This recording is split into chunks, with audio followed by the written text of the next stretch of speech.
Olá a todos, bem-vindos de volta aos Sussurros do Tempo. Hoje vamos começar com a primeira leitura da rúbrica Clássicos Portugueses. Nesta rúbrica espero fazer com vocês a leitura de vários clássicos nacionais para que possam ler e ouvir do que melhor há na literatura portuguesa.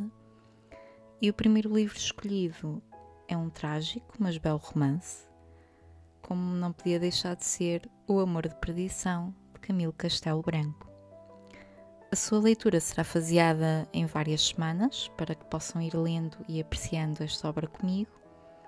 E hoje começaremos então pela leitura da introdução e do capítulo 1. Sintam-se livres para pegar no vosso livro e acompanharem-me nesta leitura, ou então usufruam apenas do áudio, como se de um audiolivro se tratasse, estejam onde estiverem. Sem mais demoras, comecemos então a nossa leitura. Introdução.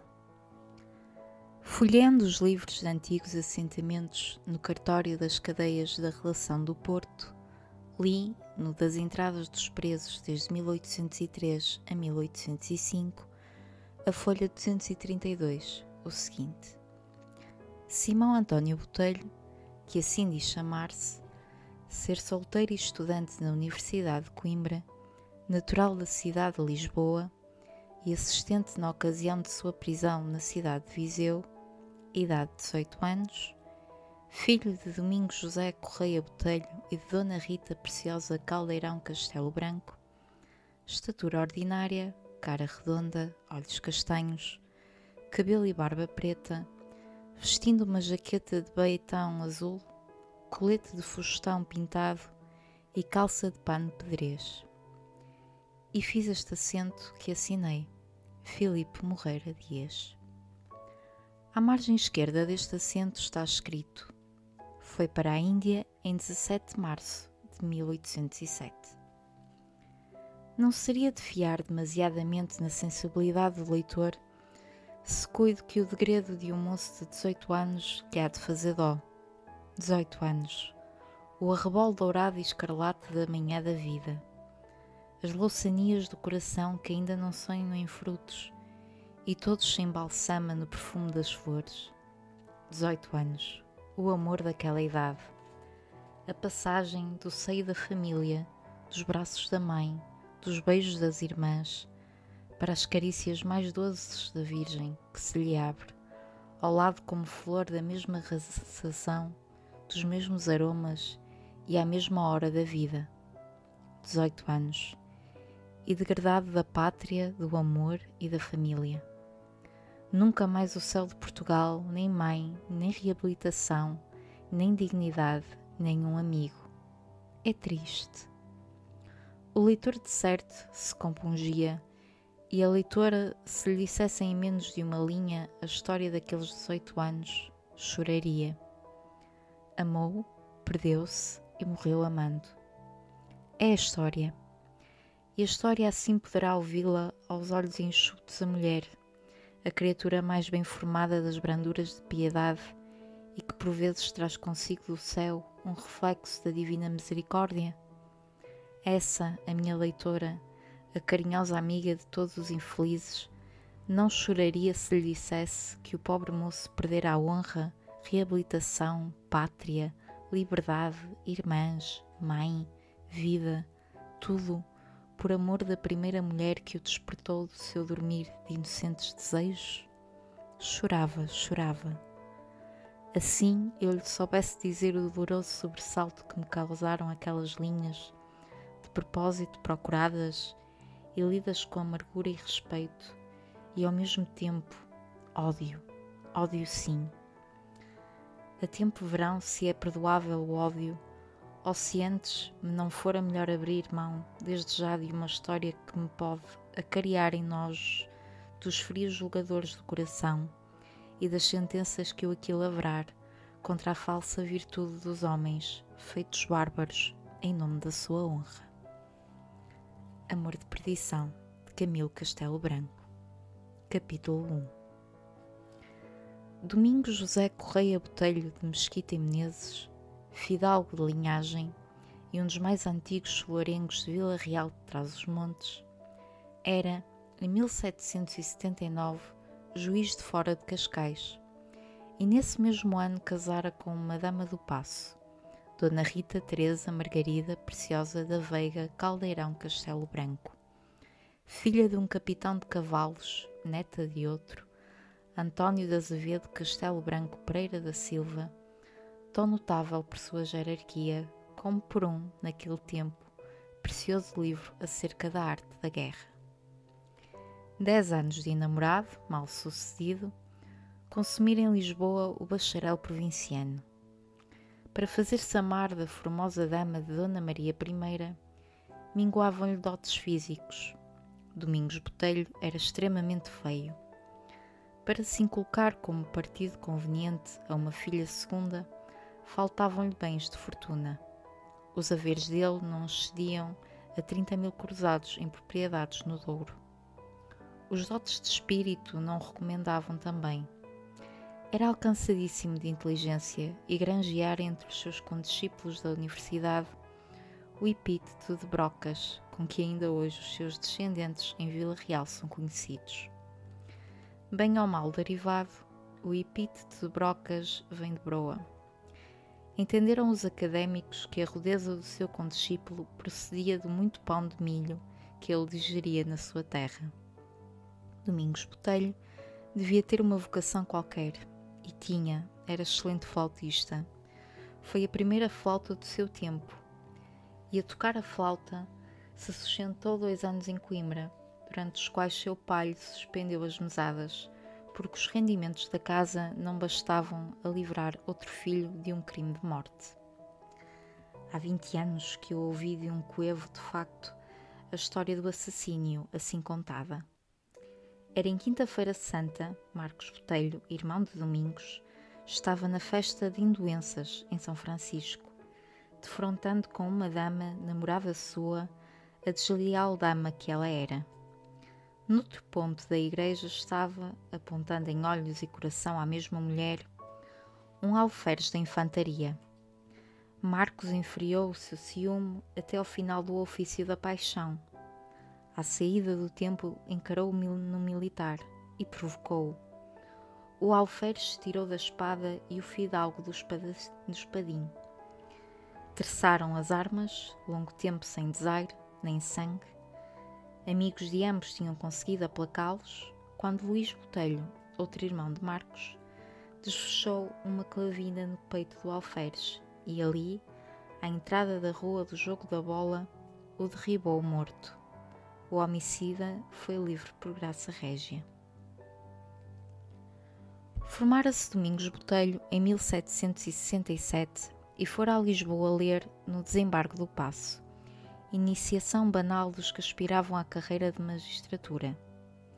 Já Fernão Botelho, pai do bacharel, fora bem aceito em Lisboa e mormente ao Duque de Aveiro, cuja estima lhe teve a cabeça em risco na tentativa regicida de 1758.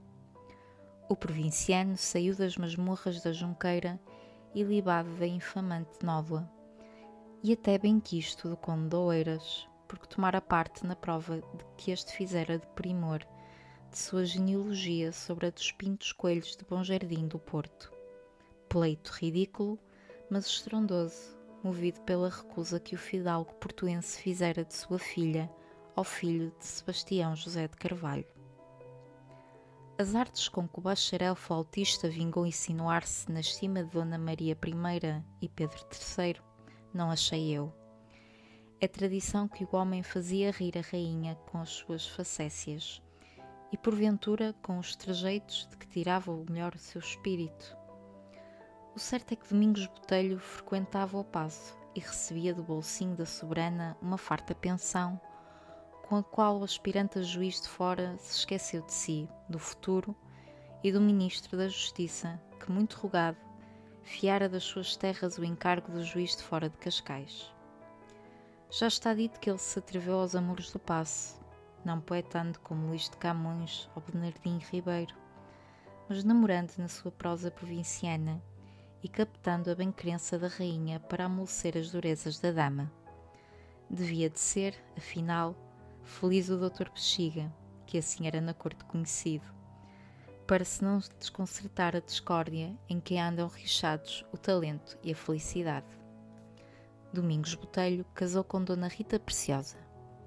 Rita era uma formosura que ainda aos 50 anos se podia prezar de o ser.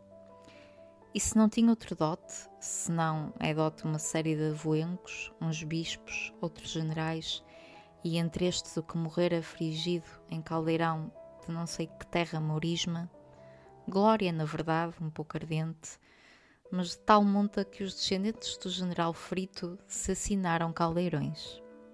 A dama do paço foi ditosa com o marido, molestavam-nas saudades da corte, das pompas das câmaras reais, e dos amores da sua feição, de molde, que imolou ao capricho da rainha. Este desgostoso viver, porém, não impedeceu que se produzissem 2 filhos e 3 meninas. O mais velho era Manuel, o segundo Simão. Das meninas, uma era Maria, a segunda Ana, e a última tinha o nome de sua mãe e alguns traços da beleza dela. O juiz de fora de Cascais, solicitando o lugar de mais graduado banco, demorava em Lisboa, na freguesia da Ajuda, em 1784. Neste ano é que nasceu Simão, o penúltimo de seus filhos. Conseguiu ele, sempre balanceando da fortuna, transferência para Vila Real, sua ambição suprema. A distância de uma légua de Vila Real entre a nobreza da vila esperando o seu conterrâneo. Cada família tinha a sua liteira com o brasão da casa. A dos Correias de Mesquita era a mais antiquada do feitio, e as librés dos criados as mais surradas e traçadas que figuravam na comitiva. Dona Rita, avistando o préstito das liteiras, ajustou o olho direito à sua grande luneta de ouro e disse: "Ó Menezes, aquilo que é? São os nossos amigos e parentes que vêm esperar-nos." "Em que século estamos nós nesta montanha?" tornou a dama do paço. "Em que século? O século tanto é 18 aqui como em Lisboa." "Ei sim, cuidei que o tempo parara aqui no século XII." O marido achou que devia rir-se do chiste, que não o lisonjeara grandemente. Fernão Botelho, pai do juiz de fora, saiu à frente do préstito para dar a mão à nora, que apeava da liteira e conduzi-la da casa. Dona Rita, antes de ver a cara do seu sogro, contemplou-lhe o olho armado, as fivelas de aço e a bolsa de rabicho. Dizia ela depois que os fidalgos de Vila Real eram muito menos limpos que os carvoeiros de Lisboa. Antes de entrar na avoenga liteira do seu marido, perguntou, com a mais refalsada seriedade, se não haveria risco de ir dentro daquela antiguidade. Fernão Botelho asseverou a sua nora que sua liteira não tinha ainda 100 anos e que os machos não excediam a 30. O modo altivo como ela recebeu as cortesias da nobreza, velha nobreza que para ali viera em tempo de Dom Dinis, fundador da vila, fez que o mais novo do préstito, que ainda vivia há 12 anos, me dissesse a mim: "Sabíamos que era dama de Dona Maria I, porém da soberba com que nos tratou, ficámos pensando que seria ela a própria rainha." Repicaram os sinos da terra quando a comitiva assomou à senhora da Almededa. Dona Rita disse ao marido que a recepção dos sinos era a mais estrondosa e barata. Apearam à porta da velha casa de Fernão Botelho. A aia do paço relanceou os olhos pela fachada do edifício e disse de si para si: "É uma bonita vivenda para quem foi criada em Mafra e Cinta, na bem posta e que é luz." Decorridos alguns dias, Dona Rita disse ao marido que tinha medo de ser devorada das ratazanas, que aquela casa era um covil de feras, que os tetos estavam a desabar, que as paredes não resistiriam ao inverno, que os preceitos da uniformidade conjugal não obrigavam a morrer de frio uma esposa delicada e afeita às almofadas dos palácios de reis.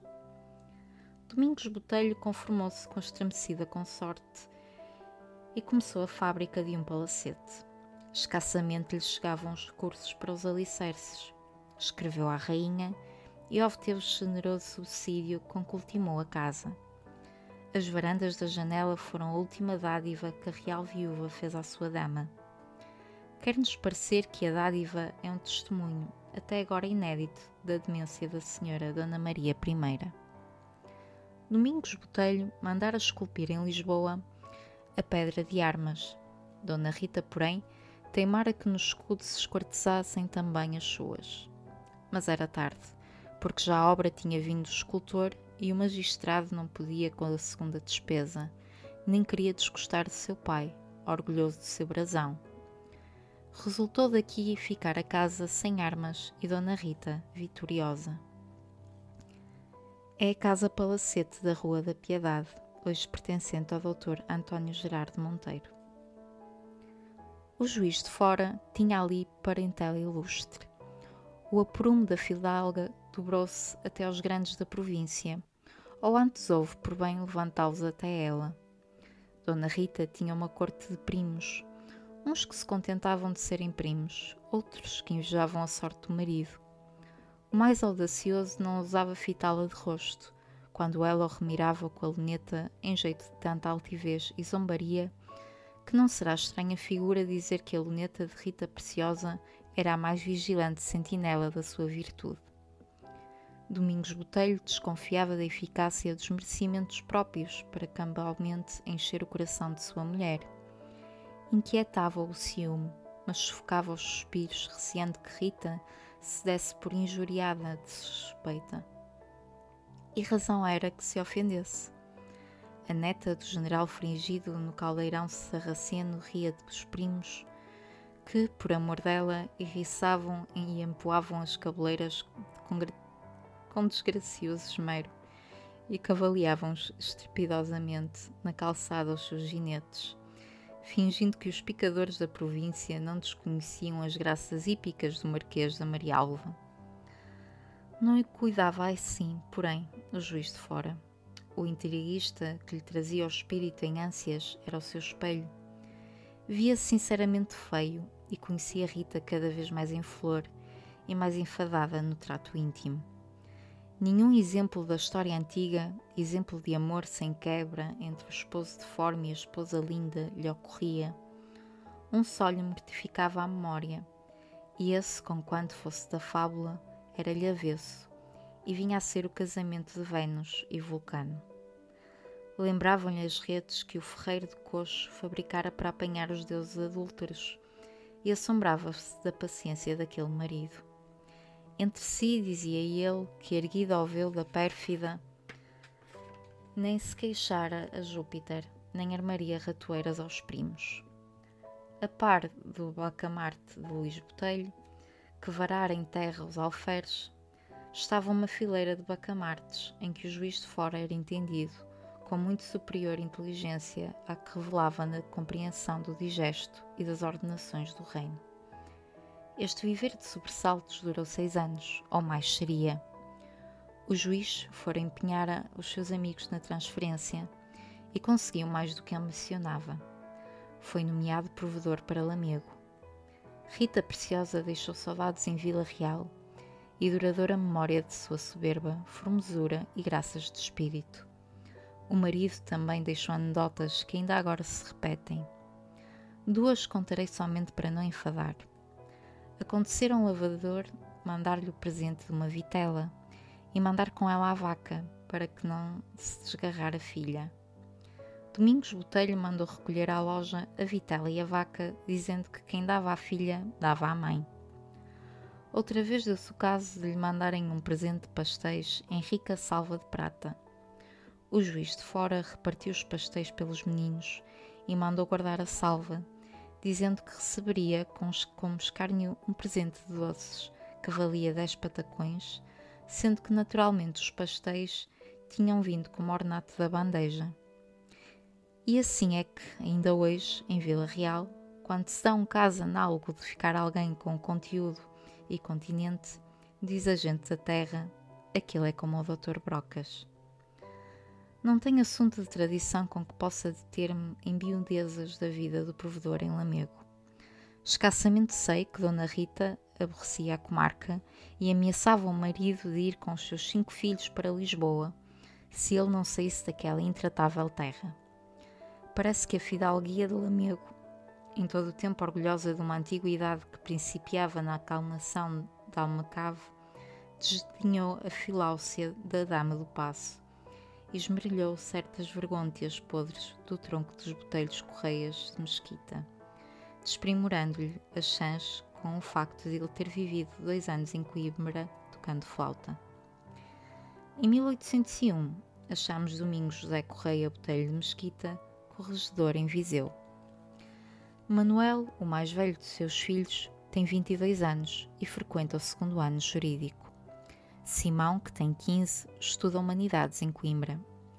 As 3 meninas são o prazer e a vida toda do coração de sua mãe. O filho mais velho escreveu ao seu pai queixando-se de não poder viver com seu irmão, temeroso do gênio sanguinário dele. Conta que cada passo se vê ameaçado na vida, porque Simão emprega em pistolas o dinheiro dos livros, convive com os mais famosos perturbadores da academia e corre de noite as ruas insultando os habitantes e provocando-os à luta com as sundas. O corregedor admira a bravura de seu filho Simão e diz à consternada mãe que o rapaz é a figura e o gênio do seu bisavô, Paulo Botelho Correia, o mais valente fidalgo que dera atrás os montes. Manuel, cada vez mais aterrado das arremetidas de Simão, sai de Coimbra antes das férias e vai a Viseu queixar-se e pedir que lhe dê seu pai outro destino. Dona Rita quer que seu filho seja cadete de cavalaria. De Viseu parte para Bragança Manuel Botelho e justifica-se nobre dos 4 costados para ser cadete. No entanto, Simão recolhe a Viseu com os seus exames feitos e aprovados. O pai maravilha-se do talento do filho e desculpa-o de extravagância por amor do talento. Pede-lhe explicação do seu mau viver com Manuel e ele responde que seu irmão o quer forçar a viver monasticamente. Os 15 anos de Simão têm aparência de 20. É forte de compleição, belo homem com as feições de sua mãe e a corpulência dela, mas de toda vez sem gênio.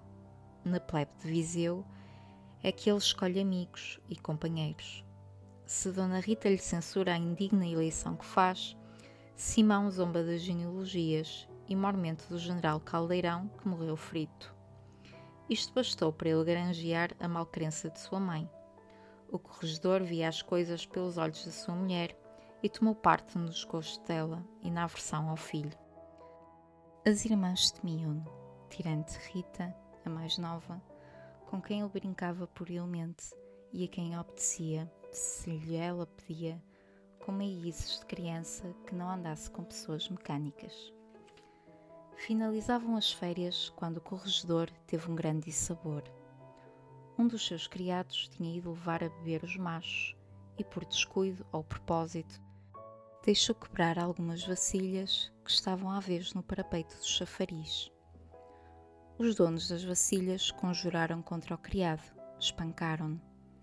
Simão passava nesse ensejo e, armado de um foeiro que descravou de um carro, partiu muitas cabeças e rematou o trágico espetáculo pela farsa de quebrar todos os cântaros.